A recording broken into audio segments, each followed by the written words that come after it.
Bueno, perfiles con Diego Lopa. Muy buenas, Diego, bienvenido. Buenas noches. Un placer. Y yo también, encantado de que coincidamos después de mucho tiempo moviéndonos por caminos paralelos por los medios de comunicación. Hoy coincidimos en la misma estación. Diego Lopa Garrocho, que siempre nos olvidamos del apellido de mamá, ¿verdad? Tenemos la mala costumbre. Sí, es una mala costumbre. Y además yo soy padrero y madrero, la verdad, por las dos zonas. Pero bueno, la verdad es que se suele decir siempre, no sé por qué circunstancias, el del padre, aunque ahora en unos días creo que se ha cambiado la ley del registro civil, con lo cual ya desaparece el tema de la obligatoriedad del apellido primero del padre o de la madre. Sí. Pero bueno. Bueno, antes de sumergirnos en la sexta edición de Las Caras de Huelva, vamos a conocer un poquito más a Diego Lopa. La gente te ve en la televisión, te conoce mucho, como no podía ser de otra manera en la ciudad, pero conocerte un poquito más por dentro. Tú naces en Huelva, Diego, ¿no? Yo nací en Huelva, en la calle entonces 18 de julio, hoy calle Verdigón, en un edificio que sigue en pie, donde había una tienda de bolsos que acaba de cerrar, de Guijarro o algo así, y pegando al consulado inglés en aquella época, con lo cual cualquier manifestación pidiendo Gibraltar era siempre en la puerta de mi casa. Consiguientemente mi madre me veía por la ventana y mis manifestaciones solían durar como 5 o 10 minutos, porque rápidamente iba para adentro. ¿Y cuántos años hace de esto? Pues de eso hace, yo estaba estudiando primero, segundo, pues 60 años. 60 años. ¿Te conservas bien, Diego? Bueno, 60 más los 12 que yo tenía, 72. 22 años. ¿Tú estudias dónde haces los primeros estudios, dónde los realizas?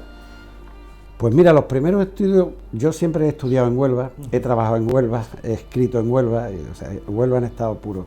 La Escuela Pericial de Comercio, porque bueno, mi padre no tenía conocimiento suficiente para discernir qué podía estudiar yo. En la academia de preparación donde yo estaba, en la Academia San Carlos, por donde hemos pasado casi todos los críos de la Vega Larga y de San José, dijeron, mejor que haga perito mercantil, porque perito mercantil tiene mucha salida, los bancos, Hacienda, el ayuntamiento, luego se puede hacer profesor mercantil y perito mercantil. Precisamente además la escuela de perito mercantil estaba en la propia calle Verdigón, con lo cual me caía muy cerca de casa. Y ahí estuve 5 años. Y cuando terminé peritaje mercantil, le dije a mi padre que a mí eso no me gustaba. Y que yo quería, dentro de lo que podía hacer en Huelva, porque había que descartar, en casa no había medios económicos para estudiar fuera, que no es como ahora. Y entonces pues aquí solo podía estudiar o facultativo de mí o maestro. Y a mí el magisterio me gustaba, no fue una elección obligada, me gustaba mucho. Entonces en un par de años hice los 4 años de bachillerato elemental, ingresé en la escuela de magisterio, que entonces estaba en el célebre Chalet del Sordo, detrás de la sección femenina, donde está hoy Villa Conchita. ¿Tu padre a qué se dedicaba? Mi padre tenía una taberna. Ah. Una taberna muy peculiar. Ahí tiene un capítulo dedicado en el libro, porque al estar muy cerca de la comisaría de policía estaba en la calle San José. Y el negocio de mi padre estaba en la calle Amado de Lázaro, a 50 metros. Entonces los inspectores de policía, te hablo de gente muy conocida, Domingo Manfredi Cano, el escritor y luego corresponsal de la Televisión Española en Lisboa, Diego José Figueroa Pollato, Oliva, el tallista de la calle del Puerto, que tenía su taller de pasos de Semana Santa, Rafael Sousa, gente con una cierta preparación que hacían que la taberna fuera una taberna, si quieres, diferente. Inclusive en el interior tenía un salón muy grande lleno de regalos del Litri, una cabeza de toro, fotografías, y había como una especie de peña o círculo alrededor de un gran admirador del Litri, el maestro Venancio. Su hija ha estado muchos años de cajera en Izquierdo Benito, bueno, por ir vinculando cosas de Huelva. Y entonces yo desde pequeñito, lo cuento en el capítulo del libro, yo de pequeñito era muy rubito y con una sillita de aneas pequeñas yo me sentaba a escucharlo, siempre me gustaba aprender. Y me acuerdo siempre que Diego José Figueroa Pollato, uno de los grandes poetas locales, me decía siempre, Dieguito, joven y futuro gran poeta, ¿no? Bueno, lejos se quedó en el evento, pero yo la verdad es que escucharlos a ellos y seguramente algo de eso se te va quedando verlo recitar, verlo interpretar obras de teatro. Goyanes, el que era marido de Imperio Argentina, era un borrachín empedernido y lo habían desterrado de Madrid a Hacienda, ¿no? Entonces los borrachines lo quitaban de media onda, Huelva, Hacienda a trabajar. Entonces te quiero decir que era una fauna favorecedora de inquietudes culturales en aquella época. Para ti, ¿cuál ha sido el mayor delito urbanístico que se ha cometido en Huelva? El no haber cuidado el casco antiguo, el haber derribado prácticamente todo lo que... de lo que estás hablando, por ejemplo. A ver, es que hay muchos delitos pequeños que juntos sumarían una gran pena de cárcel. Porque lo que todo el mundo toma como gran delito urbanístico, que es la destrucción del barrio de San Sebastián, yo que lo amo profundamente, que he pregonado San Sebastián, que he exaltado las fiestas del barrio de San Sebastián, es que no había otra entrada para Huelva.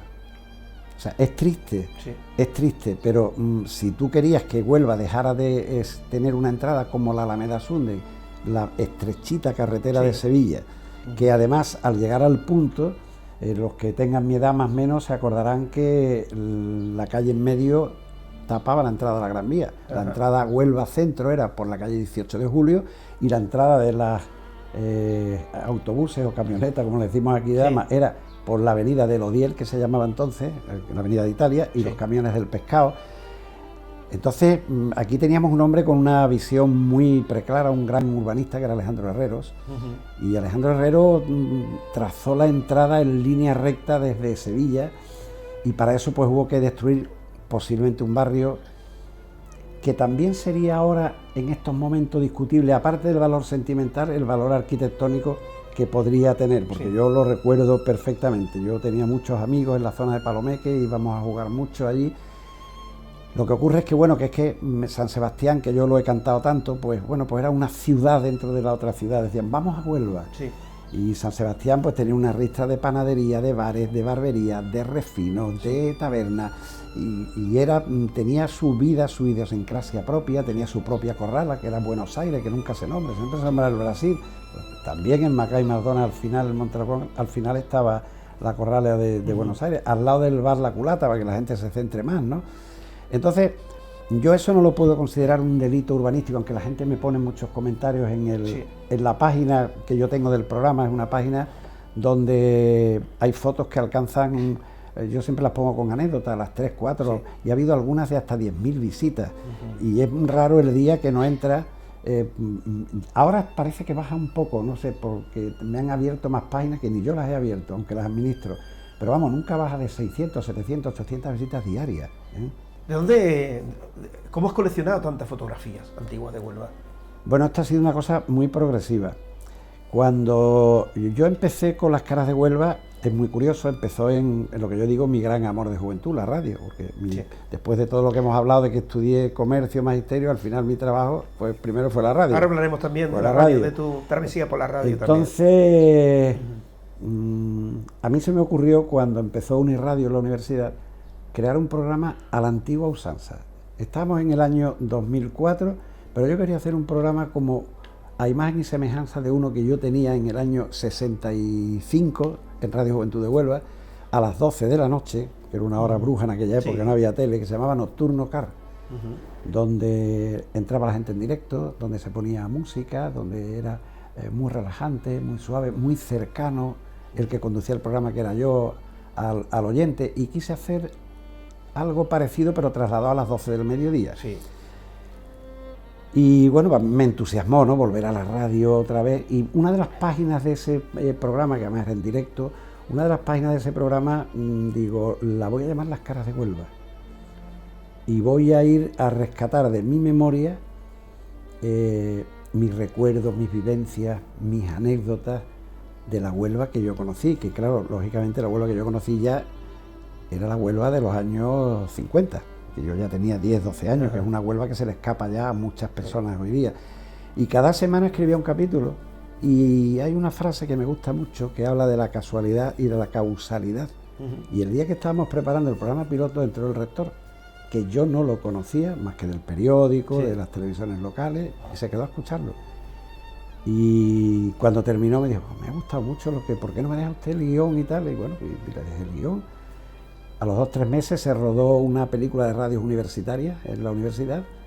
Era una producción con Guatemala y con una radio de Torrejón o por ahí, se llamaba Radio Resistencia, y en el rodaje, que por cierto estuvimos 4 o 5 horas, y cuando se estrenó la película en el Festival de Cine Americano, un servidor sale durante 38 segundos, después de 4 horas allí en la Facultad de Derecho. Y retomamos la charla, y estoy siguiendo esto, que me gusta mucho, que a ver si... Y de buena primera un día, con una de las visitas que iban a Último Café, porque yo Último Café, antes de tenerlo en la tele, lo tuve también allí, me acuerdo que fue don José Vilaplana aquel día, y íbamos luego a tomar un café, y me dice, ¿le gustaría que publicáramos estas caras de Huelva? Porque creo que la universidad, esta intrahistoria, que se sale de la historia de los datos, de las fechas, sino que es la historia de las vidas, de los amores, de las pasiones, del corazón de la gente, esto no se puede perder. Yo encantado, para mí fue encantadísimo. Aprieta un poco y la sacamos a final de año. Y a final de año salió con la sorpresa añadida de que se presentó un jueves y el sábado me llama y dice, Diego, los 500 ejemplares de la primera edición se han agotado. El exalcalde de Huelva, Pedro Rodríguez, también tiene bastante documento gráfico, ¿no? De la Huelva antigua. Su padre. Su claro. padre. De hecho, Pedro publicó un libro que yo lo tengo, no me acuerdo el nombre ahora mismo, vamos, la portada es un color en azul y la punta del cebo, con fotos de Huelva comentadas. Hombre, libros de gente con historias de Huelva, está ahí Antonio José Martínez Navarro y sus historias menudas. Fotos de Pedro, porque su padre tenía unas colecciones que hoy también están en poder de algunos amigos míos, porque la han comprado.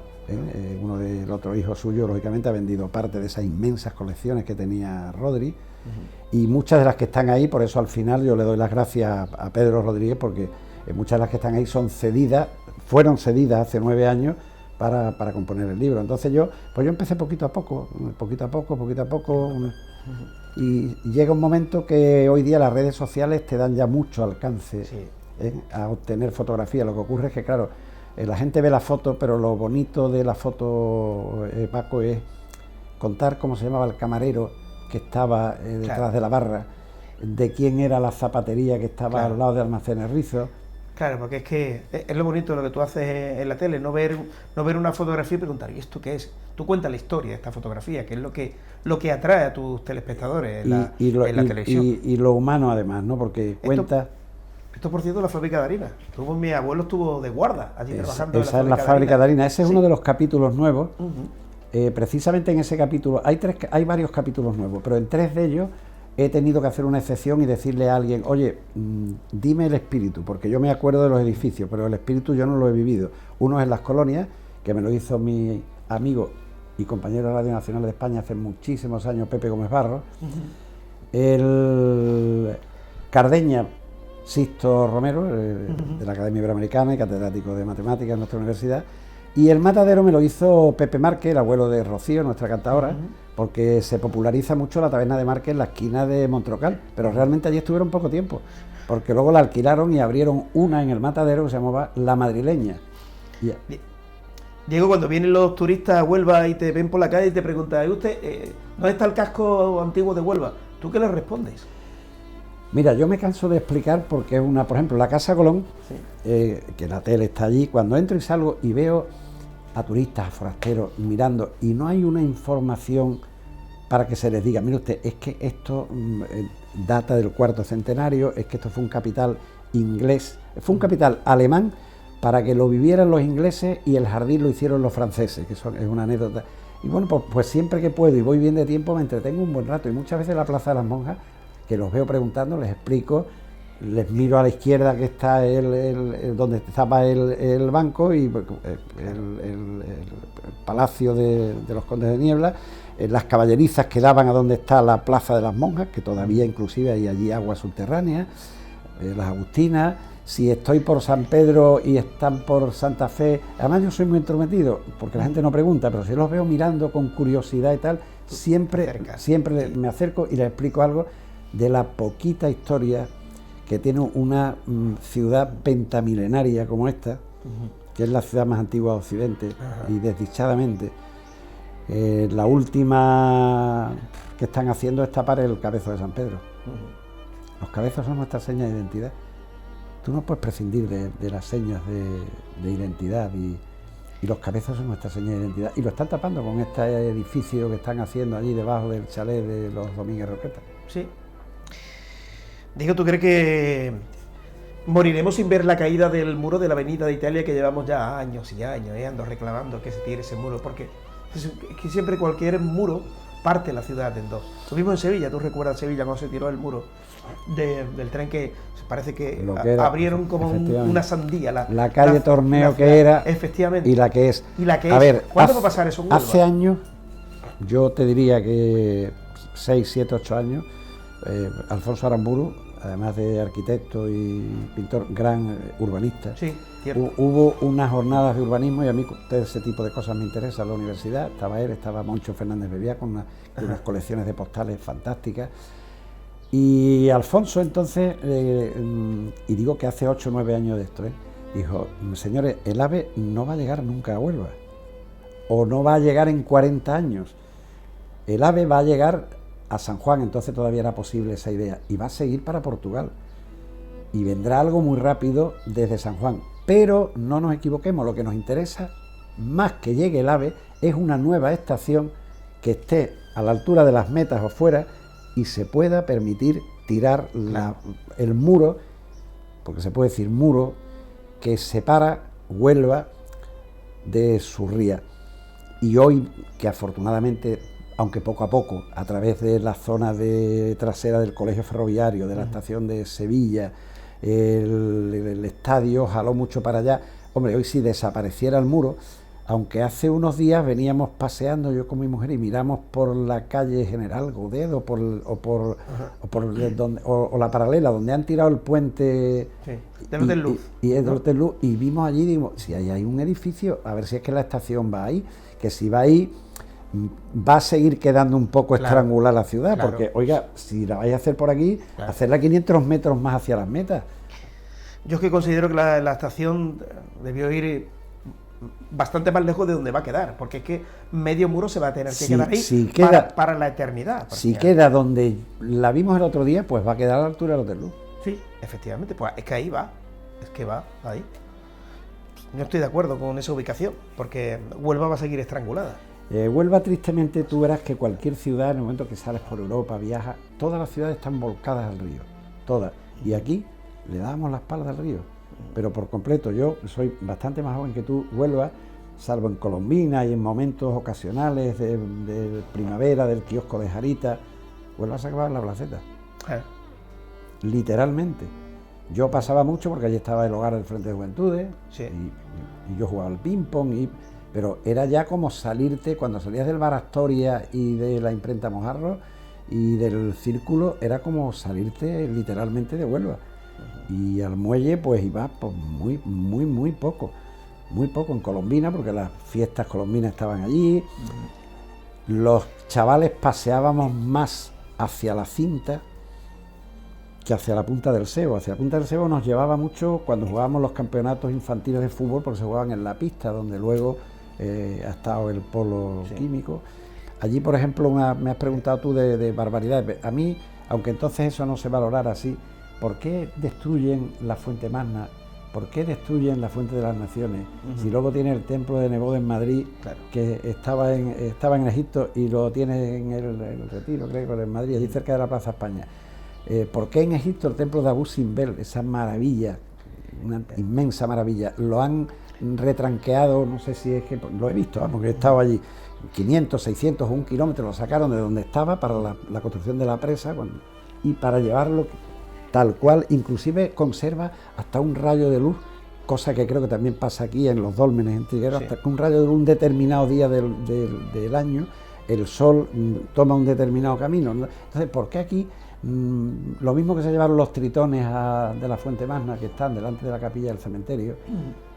¿Por qué la Fuente Magna, que hay una foto tristísima, que era la contraportada de la edición anterior, y ahora lo he quitado, he puesto una especie de currículum mío, no, es la contraportada, ahora he puesto una especie de currículum, pero en la cuarta y quinta edición era el momento exacto donde están los albañiles destruyendo la Fuente Magna. Parecía tan triste que en vez de poner eso en la solapa interior, lo he puesto ahí. Con la verja del puerto, ¿qué harías, Diego? Hay quienes dicen que bueno, que eso es intocable. Hombre, es una manera de separar el puerto de Huelva de la ciudad.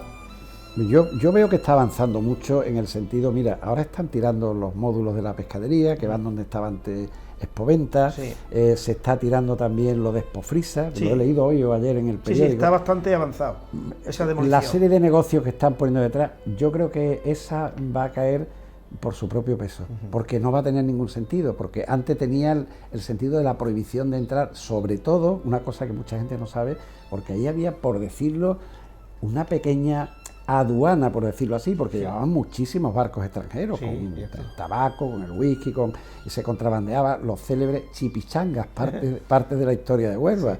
El alemán, me acuerdo que era que cuando venían los equipos alemanes estaba la gasolinera de Hipercor, cuando venían los equipos alemanes él era el que los atendía y se decían los chipichangas, sacaban los cartones de tabaco, las medias de seda, las correas de plexiglas, entonces ahí estaba la policía del puerto, pero eso hoy día no tiene ningún sentido. Se ha extendido mucho con este comercio, no sé cómo se llama, que tiene por media Huelva, que tiene allí un bar de copas, que tiene un restaurante, el Bonilla, que tiene, han abierto otros restaurantes muy buenos en la cantina del puerto, que está puesto, que da exactamente, estás tú y estás dando al agua. Yo creo que eso tiene los días contados. Fíjate que cada vez van tirando más la valla, porque la valla antes llegaba justo hasta el frente al Acualón, y cada vez están abriendo y están tirando. Yo creo que eso, Paco, creo que acabará por caerse empujando las olas, vamos. ¿El cortar el muelle del Tinto también considera que fue un delito? ¿O había que hacerlo? A ver, hay que estar en cada momento. Ahora mismo sería una barbaridad. Sí. En aquel momento donde se nos vendió, te hablo del año 66, 67, 68, se nos vendió que era un grandísimo triunfo que nos dieran un polo químico.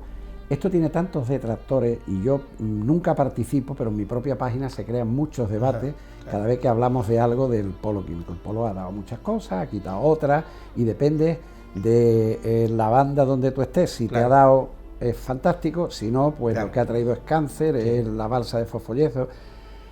Hombre, ahí yo tengo fotos donde están pasando las turbinas que entraron por ahí. No sé si una solución hubiera sido pasarla por mar, o sea, haberla embarcado por la ría y haber pasado la ría. Bordear la ría. Puente, sí. De todas maneras, eso es algo que hoy día yo creo que no es muy complicado rehacerlo. Hoy ya no hay grandes transportes que estén pasando por ahí. Yo creo que eso es fácil de rehacerlo. También tenemos que tener en cuenta, lo hablaba con Alfonso Aramburu, que lo tenía en mi programa hace un mes o mes y medio, y hablaba, digo, Alfonso, pero es que ahora mismo el puente está rey a como estuvo hace 30 años, que estaba hecho polvo, estaba caído, la gente se llevaba las maderas, encendían fuego, y bueno, dentro de, bueno, pues ahora está bastante mejor de lo que estaba hace unos años, y el parque que hay, que no está muy cuidado en dirección a Puerta del Atlántico, al centro de visitantes Puerta del Atlántico, que ahí va un parque que tiene hasta una dotación de fondos europeos, pues hombre, ahí invertir un poquito, poner una zona de césped, una zona agradable, y parece que a consecuencia de esa inversión de fondos europeos, el centro de visitantes va a pasar a ser algo para la prensa. Te lo digo de última, de esta misma semana, No sé si para asociación de prensa, para reuniones de prensa, pero va a ser algo. Tendrán que quitarlo del legado inglés, porque el legado inglés está allí. Cuando te entra, el legado inglés es algo al que no podemos en Huelva volverle la espalda. No, para nada. Bueno, digo, háblame de tu entrada en la radio, ¿cómo se produce? Me hablas del año 1965. Que quiero recordar en Huelva... 61. 61, estaba Radio Juventud y Radio Nacional, No, en el 61 estaba Radio Nacional y COPE, que había abierto el año antes, en el año 60. Sí. Entonces, en Radio Nacional había un programa que se llamaba Camino, con gente como Vicente Quiroga, Manolo Peral, Marisol, en fin, gente muy, muy contrastada, pero se fue deshaciendo. COPE se llevó a Vicente, se llevó a Manolo...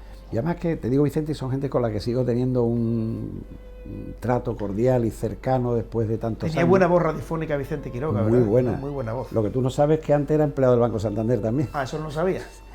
Muy buena, y la sigue teniendo, muy buena voz, lo sigue teniendo. El otro día me honró en la presentación del libro.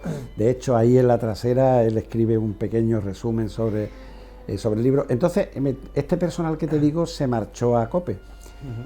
Y aunque en Radio Nacional habían unos monstruos como Nicasio Fernández, Manolo Zamorano, José Ángel Bonachera, Eduardo Bonachera, en fin, Maruja Leblic, pues decidieron continuar con el programa juvenil, que había sido cantera para la COPE, y entramos gente joven, que estábamos casi todos estudiando magisterio. Organizó el tema, no sé si te suena de Huelva, Juan de Mata, Rodrigo Moro. Sí. Que el que hizo las 100 horas, aquella famosa, no fue Juan de Mata, ¿no? ¿Qué hizo qué? Las 100 horas, el maratón de 100 horas ininterrumpida de radio. Un programa que se hizo No, allí. porque él no se ha dedicado a la radio nunca, él es maestro, él no se ha dedicado a la radio. Él es un gran poeta, él hasta hace poco, que ya he dejado de verlo, iba con su capa española, gran aficionado al mundo del toro, y yo he tenido una gran relación con él. He estado en muchos cursos por ahí, en Córdoba, la Universidad Laboral, he estado en muchos sitios con Juan de Mata. Y entonces Juan de Mata pues le encargarían, y él fue el que me dijo: Diego, vamos a hacer un programa juvenil que se va a llamar Cabo Cañaveral. Y va a ir un día a la semana, y porque ellos quieren tener cantera, porque luego, bueno, pues nada, pues fui a Cabo Cañaveral un año. Y ese experimento duró un año solo. Al año, por lo que fuera, se quitó, desapareció. Yo ya estaba estudiando magisterio, seguí estudiando magisterio, y en el año 65...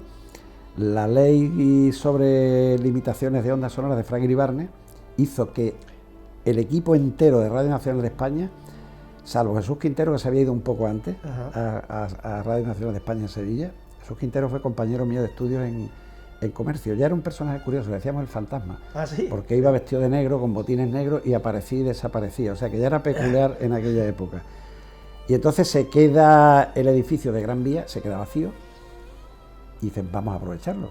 Y traen a la CAR, la cadena azul de radiodifusión, que entonces estaba en Radio Juventud de Ayamonte.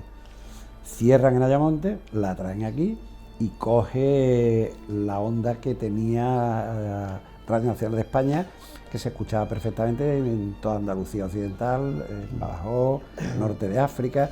Y entonces se cambian los nombres. Entonces las voces femeninas, Mari Carmen Andray, Puri Albújar, María Antonia Bermejo, y las masculinas, pues Antonio Delgado, que en paz descanse, Pepe Jover, Enrique García Izquierdo, que en paz descanse también, yo también estuve, y en control pues también gente joven, Ernesto Seija, que luego llegó al director, Paqui, su mujer, que también estaba en control, Pepita María García, en fin, gente completamente nueva.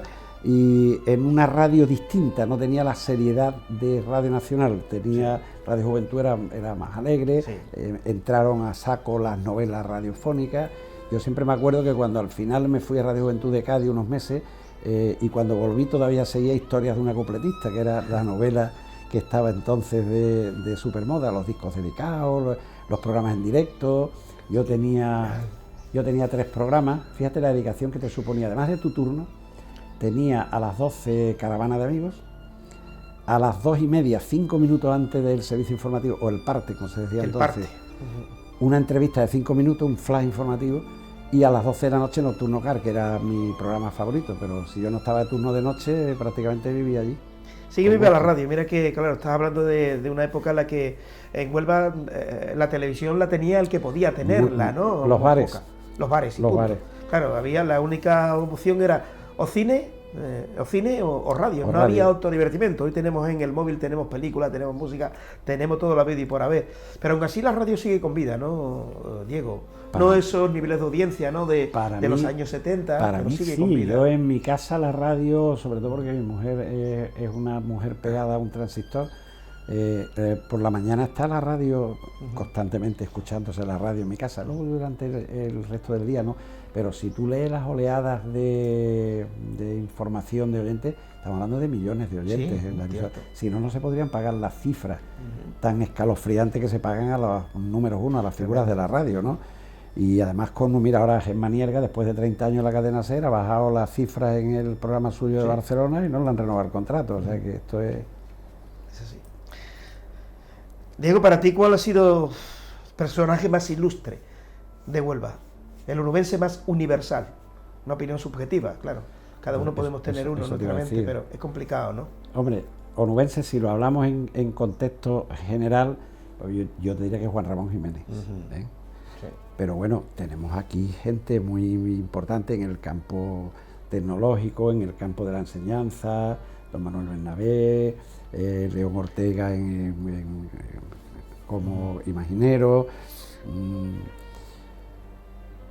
Yo a nivel que tú me dices, que te diga uno, sí, yo te diría, y a mí que me gusta mucho la poesía y que Platero y yo me encanta, yo te diría Juan Ramón Jiménez.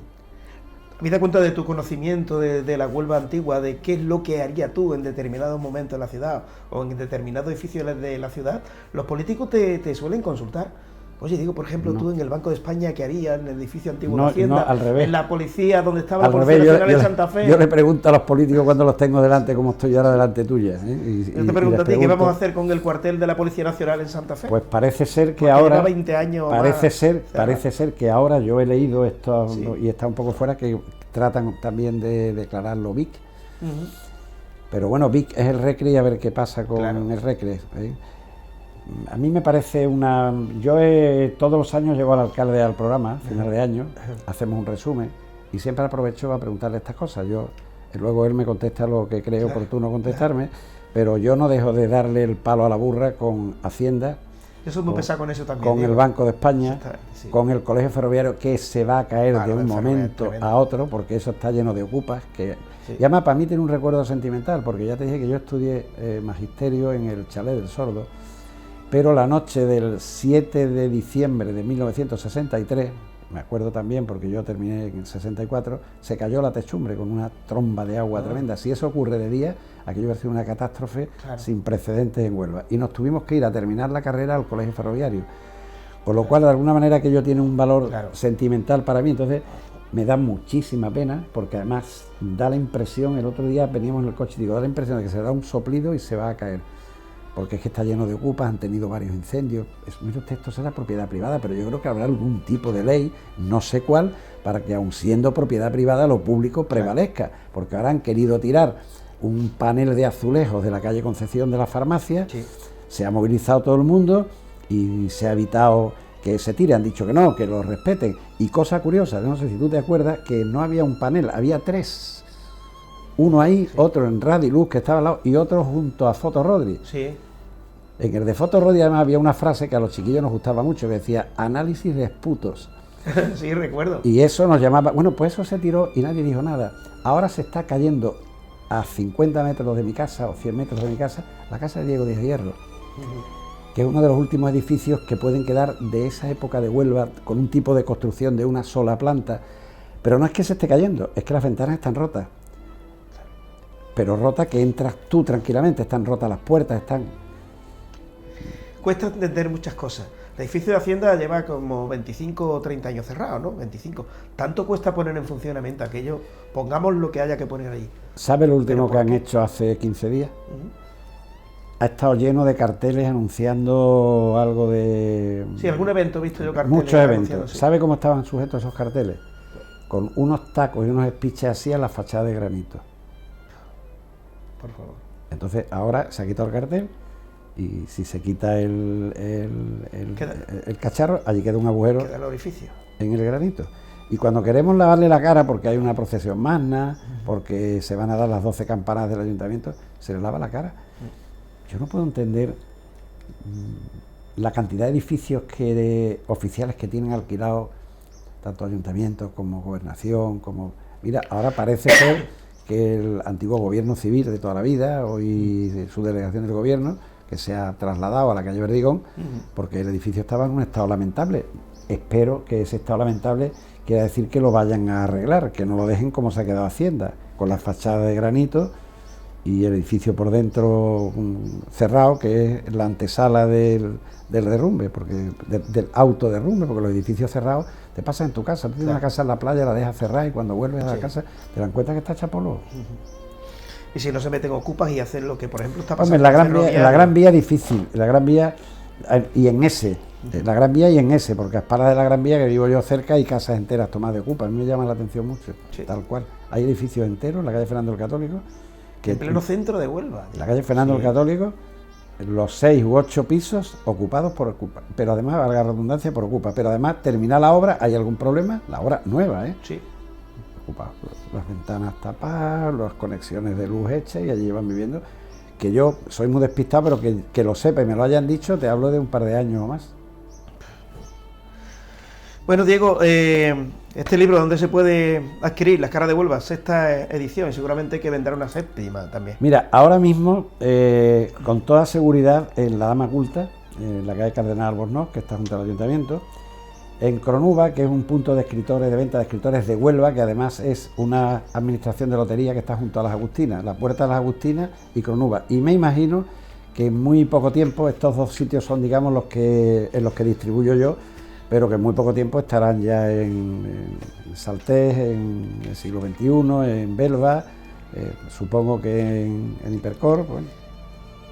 El Teatro Mora, ese no lo conocí yo, Diego, soy demasiado joven.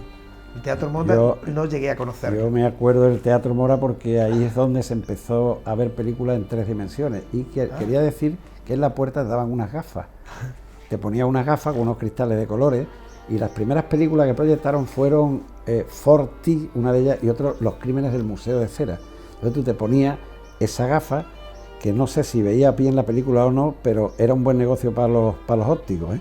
Porque claro, 2 papeles de colores. Sí, ahora eso sí, si el indio tiraba el hacha, tú creías que te iba a dar a ti. O en Los crímenes del Museo de Cera, la verdad es que te daba un cierto... ¿Tú te bañaste también en la Punta del Sebo, Diego? Muchísimo. En ese edificio que estás señalando ahí me rompí estos 2 dientes. Vaya. Me caí en la ducha por hacer el ganso. Que los nubenses volveremos a bañarnos ahí, si no nosotros, nuestros hijos, nuestros nietos, lo veo difícil. Será difícil. Lo veo difícil. Lo veo difícil porque no solo es que se limpie la ría y que pueda acabar por desaparecer las 2, 3, no sé cuántas fábricas que quedan. Quedan 2 prácticamente, Atlanticupi y Fertiberia, lo que queda. Bueno, pueden desaparecer, pero a ver quién hace que desaparezca. Esto lo digo sin tener un conocimiento de causa, pero yo pienso que todo lo que se hace en el nuevo puerto, algo vendrá para acá. Y lo que hay en las balsas de fosfoliezo, que parece ser que dice que en Marruecos le dan a los peces comer los fosfollezos y que son muy grandes, pero eso de alguna manera vendrá a revertir a la ría, ¿no? Yo sinceramente me encantaría, pero sinceramente no lo creo. Aparte que ya, fíjate bien lo que te digo, ya no tendría el valor social de los años 60. Claro. A Puerto no íbamos nadie. Bueno, iban una élite, claro. Y en Huelva estaba perfectamente estratificado. Tú salías del muelle de Río Tinto y tenías el Club Náutico, que era para las clases altas. Yo no tuve el placer de pisarlo nunca. Después del Club Náutico venía la playa de la Gilda, o de los demócratas que decíamos nosotros, donde se iban dando. Y donde la anécdota era que las chicas de vida, qué triste que se diga vida fácil o vida alegre, pero bueno, es lo que se decía, iban a ponerse morenitas un poco ligeras de ropa. Eso sí. Estaba frente al Tiro de Pichón. Tiro de Pichón segundo, porque el Tiro de Pichón primero estaba cerca de la Punta del Sebo. Y luego estaba, para la gente de tipo medio, que podemos estar nosotros, estaba el balneario. Y luego ya la Punta del Sebo, bueno, pues ya totalmente libre, porque el balneario había que ser socio, tenías que pagar tenías un carnet, tenías que... Y la Punta del Sebo pues era totalmente libre, era el tiempo nostálgico del tren de la Punta del Sebo. Claro. Es que ir a Punta Umbría era una odisea, ¿no? Sí, porque mira, primero era muy caro para los bolsillos nuestros. Como había pocas canoas, tenías que hacer unas colas bajo un sol inclemente. En lo que hoy es la zona urbanizada de bares de copa, allí se hacía una cola impresionante. Y luego no cabían tanta gente, y cuando llegabas a Punta Umbría te tenías que dar una buena caminata hasta llegar desde el embarcadero de las canoas hasta la playa. Tenías que pasar entre la iglesia, claro, la torre que hay allí de vigilancia, ¿no? Y hasta que llegabas a la playa. Y luego a la vuelta tenías que hacer lo mismo y ponerte otra vez en otra cola. Entonces, pues te era más cómodo, si tenías un poquitín de disponibilidad, te ibas al balneario. En vez de ponerte en las taquillas, que tú entrabas en una habitación, te desnudabas y a Doña Pura, que era la encargada, te daba una percha, tú le dabas la ropa y ella te daba un número. Y luego cuando te ibas a vestir, al revés, los niños a un lado, las niñas a otro. Pero si nos reuníamos 4 o 5, alquilábamos una caseta. Y aquello pues era un placer, porque luego pagábamos un rebujo de vino tinto con casera blanca, porque entonces no había limón ni naranja. Bueno, estaba el Godobi, que estaba muy rico, pero... Y en la Punta del Sebo, hombre, podíamos jugar un poquito a la pelota, siempre que nos daba Antoñito. Antoñito era un deficiente que era ordenanza de sindicato, y estaba allí el hombre para que vigilar y garantía del buen orden, ¿verdad? Te puedes imaginar, éramos todos de 17, 18, 19 años y este pobre hombre que estaba medio más para allá que para acá. Tienes buena memoria, te acuerdas perfectamente de todo como si lo hubiese vivido hace 5 minutos. Pues mira, todas estas cosas sí, pero siempre digo lo mismo, no me acuerdo qué comí antes de ayer. Sí, a mí me pasa también lo mismo. Esto la verdad es que yo he podido escribir ese libro cerrando los ojos y tirando de vivencias y de memoria. Y yo creo que eso la gente lo nota. Y creo que ese es el éxito de que este libro lleve 7 ediciones, lleve vendido cerca de 5.000 ejemplares, se agoten las ediciones, el programa de Huelva Televisión sea uno de los más vistos de la cadena. Yo creo que la gente percibe que lo cuentas con el corazón, sobre todo el que lo ha vivido. Yo he tenido anécdotas de la Feria del Libro, acercarse a una señora muy emocionada, y digo, mire usted, es que habla usted del refino de Brígida. Digo, sí, estaba en la esquina de mi casa, frente al comedor de auxilio social, es que Brígida era mi hermana. Ajá. Claro.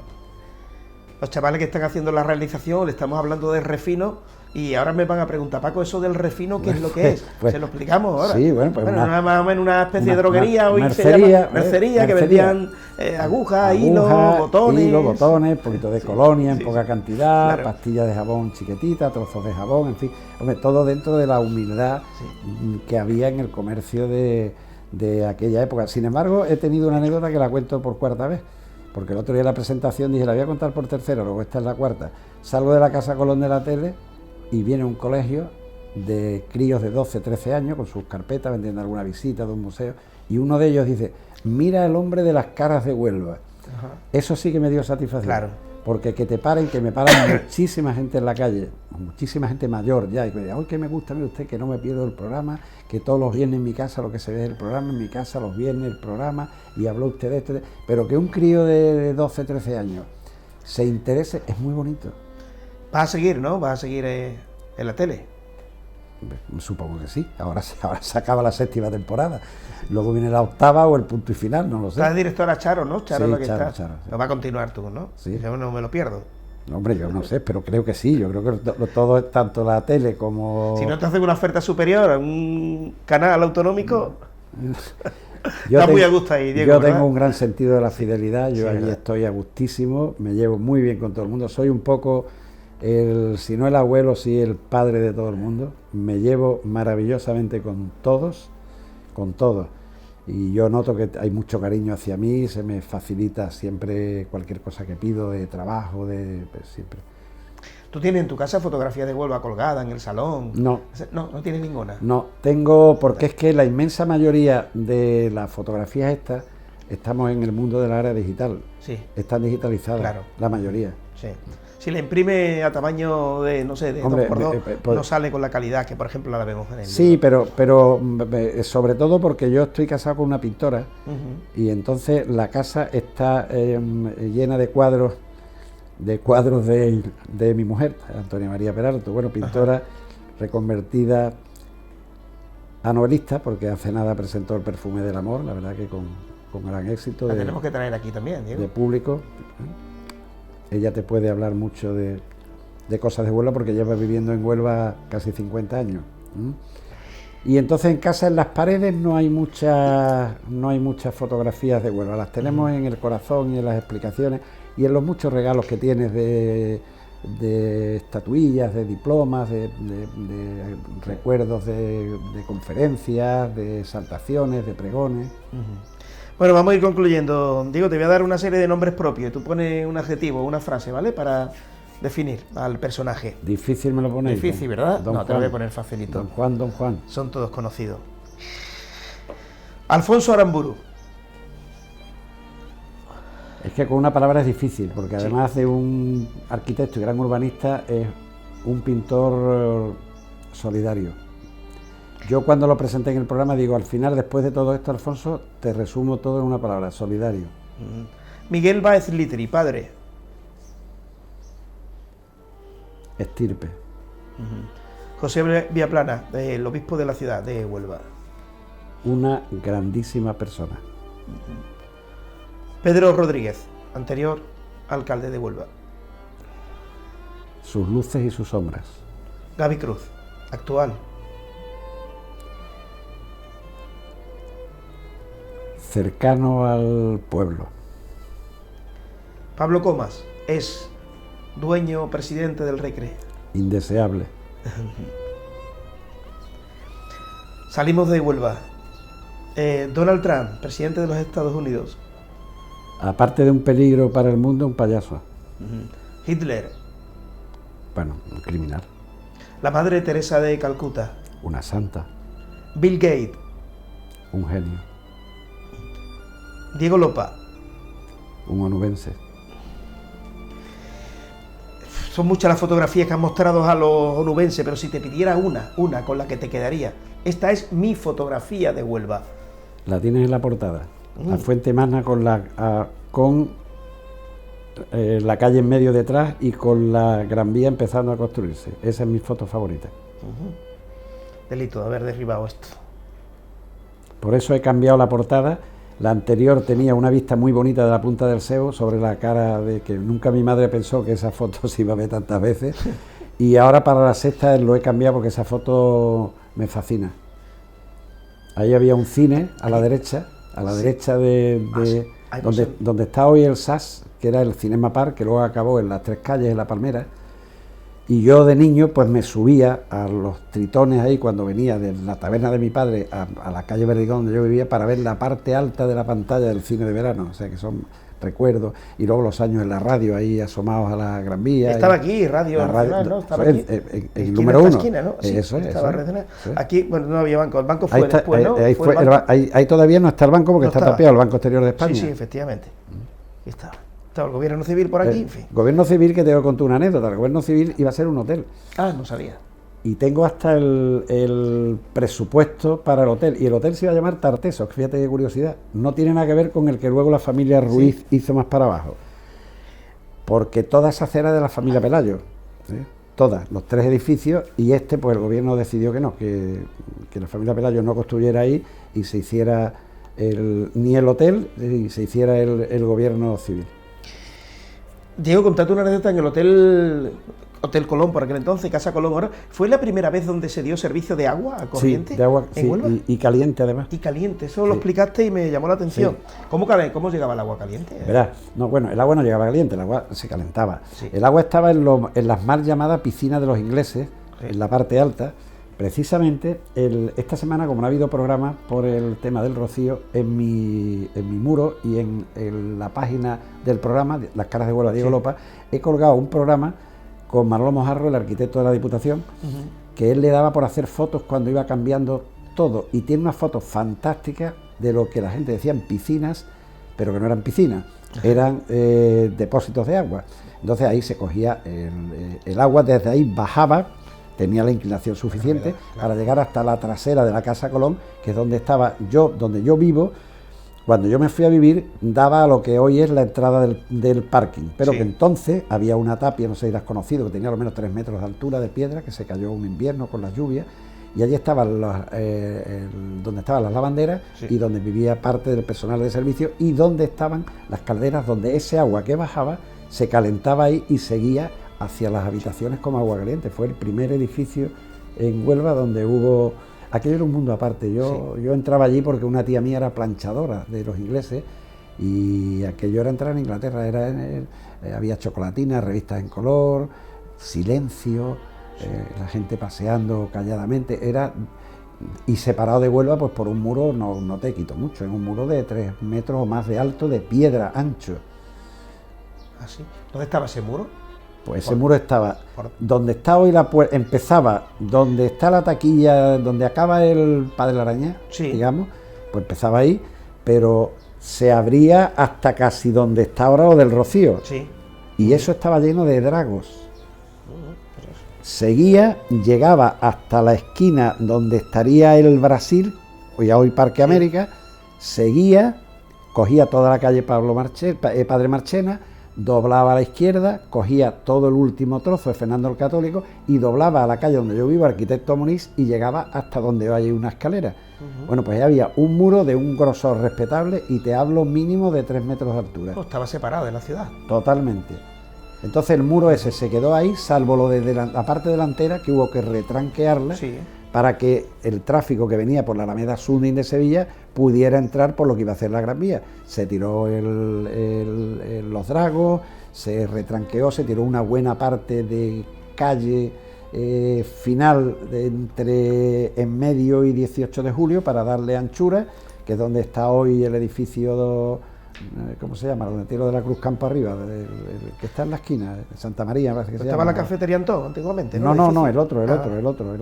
Y por ahí se abrió la entrada recta hacia la Plaza de las Monjas, pero para eso hubo que quitarle bastantes metros. Quienes me estén viendo y sean de esa época recordarán que allí en aquella zona, inclusive delante de la tapia y la carretera, había tierra que íbamos los chiquillos a jugar a las bolas, y frente estaba un célebre kiosco de un gran cantador de Huelva que es Paco Isidro. Ajá, sí, recuerdo. Pues allí tenía un kiosco con los camareros con pajaritas. Esa foto la he visto ya también. Sí, yo en la tele creo que la he visto. Sí, en la tele. Si no que decía yo, ¿cómo es posible un kiosco pudiera tener tantísimos empleados? Estamos hablando de un kiosco pequeñito y había por lo menos 8 o 9 camareros. Y además sí, al final de Huelva, eso tenía mucho movimiento cuando jugaba el Recreativo en el velódromo. La gente pasaba para allá, pasaba para atrás. Nos va el tiempo, casi una hora, no hemos comido. Te iba a preguntar por el velódromo, porque tú habrás visto más de un partido en el velódromo, seguro. He jugado. ¿Y has jugado también? Ahí en el libro estoy jugando en el velódromo y mi carné de socio del Recreativo de la época del velódromo. No, esa no es. No. Si quieres te la busco. A ver. ¿Pero se te daba bien jugar al fútbol, Diego? Bueno, he jugado en el Veracruz muchos años. Por lo menos le pegaba, ¿no? En el Veracruz no había ninguno malo, seguro. Si has escuchado hablar de ese equipo... Sí. En el Veracruz no había ninguno malo. Escuché más hablar del equipo de vóley que de fútbol, por aquello de la época, ¿no? Porque eso fue después. De la edad, que fue posterior. Bueno, pues nosotros nos marchamos y ha sido un placer tenerte por aquí. Muchísimas gracias por haber venido, Diego. Bueno, gracias a ti, encantado. Estoy aquí, veo el punto, pues por aquí tiene que estar, pero aquí lo tienes. Tengo mi carnet de socio de aquella época, eso estoy jugando en el Veracruz. Aquí estoy saliendo a jugar. Yo no tengo que hablar de cómo era el marcador de la botella de gaseosa. Yo estoy saliendo a jugar al velódromo con la botella de gaseosa. En un eucalipto. Sí, que es que aquello estaba todo lleno de eucaliptos y detrás estaba el economato de la compañía de Río Tinto. Esa zona detrás de esa portería, que es donde Zumalave entrenaba, nos poníamos los chiquillos detrás para cogerle los balones, estaba llena de eucaliptos. ¿Sí? Lo dicho. Diego, un placer. Encantado, Paco. Muchas gracias.